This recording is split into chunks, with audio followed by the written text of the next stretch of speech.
Hey everyone, this is Tim from YourSixTech. Today in this video, I'm going to show you how to disable Steam starting when you start up your computer for the first time here.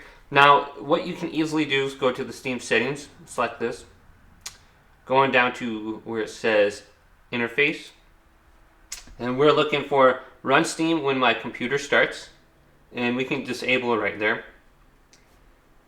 And we can also go to the Task Manager,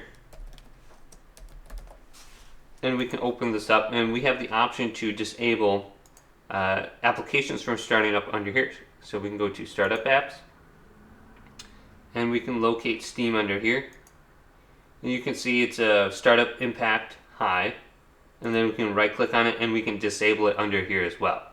So we can do it in the Steam settings or the Windows 11 settings under Task Manager. Well, hopefully this video did indeed help you out. If it didn't, leave it a big thumbs up and subscribe my channel down below for more tech videos coming up next on YourSixTech.